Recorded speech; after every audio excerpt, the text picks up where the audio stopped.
Hello, সকালটা আমার শুরু হয়েছে ডিম ভাজা চানাচুর মুড়ি মাখা দিয়ে। তো দেখো মামার বাড়ি আসলেই না খাওয়া দাওয়া করতে করতে আমার দিনটা চলে যায়। আর আমি খাই না বলে আমার দাদু আমাকে রাত দিন বকাবকি করে। ওই জন্য সকাল সকাল মুড়ি মাখাটা খাচ্ছিলাম। আর এই দিকে দেখো আমার বোন এসে মুখটা হাঁড়ি করে বসেছিল, কারণ ওর মাসি ওকে বকেছে। তারপরে আমার ছোট বোন, মানে এই যে বোনটাকে দেখা পাচ্ছ, এর বোন, তো এর আজকের পার্সেল এসেছিলো। তো সেটাকেই আমরা সবাই মিলে আজকের আনবক্সিং করছিলাম। আর আমি বলে আমি ভিডিও করব।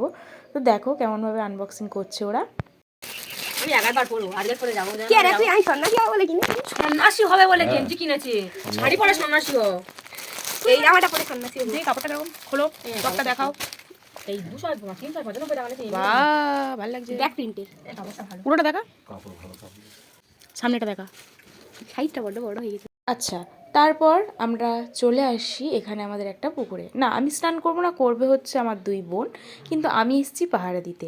আর একটা কথা, আমি যখন কলকাতা থেকে মামার বাড়িতে আসি না, তখন আমারও ইচ্ছা করে পুকুরে স্নান করতে। আমি কিন্তু কালকের করেছিলাম, কিন্তু আজকের আর করতে আমার দাদু দেয়নি, বকাবকি করছিল যে পুকুরে স্নান করার কোনো দরকার নেই, ঠান্ডা লেগে যাবে। তাই জন্য আমি বলি যে ঠিক আছে, আমি স্নান করবো না, ওরা করবে, আমি গিয়ে বসে থাকবো। তো ওরা এদিকে স্নান করে তারপরে সবাই একসাথে বাড়ি চলে আসি। বাড়ি আসতে না আসতেই বোনের শরীরটা খারাপ লাগছিল, মানে ওর সকাল থেকেই শরীরটা খারাপ ছিল। তো মামি বললো ডাক্তারখানায় নিয়ে যাব। আর এদিকে দেখো ডাক্তারখানায় এসে দেখলাম প্রচণ্ড লাইন পড়েছে, যেহেতু এখনকার মানে ওয়েদারটা এতটাই খারাপ যে সব বাচ্চাদের ঠান্ডা লাগছে। তো আমাদেরও লেগেছে, আর বাচ্চাদের কী বলবো বলো। তারপরে আস্তে আস্তে লাইন এগিয়ে এলো। আমার মামিদের 20 না 21 নাম ছিল। তো আর এদিকে আমার বোন কী করছে দেখো, মিঠাই কই।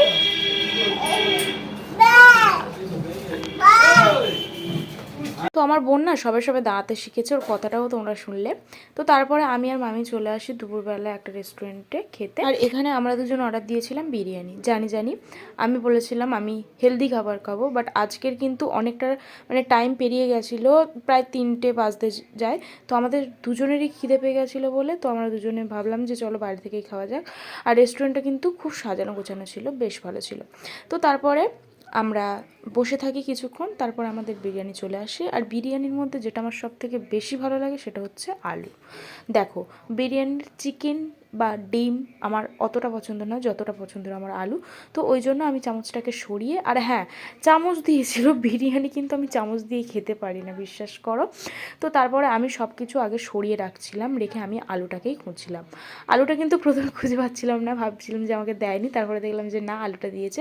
আলুটা খুব নরম ছিল আর বিরিয়ানিটা ভালো ছিল, বাট একটু গোলমরিচের মানে ফ্লেভারটা বেশি ছিল বলে একটু মানে আমার প্রবলেম হচ্ছিলো, বাট ঠিক ছিল, খেতে ভালো ছিল। তো চলো টাটা।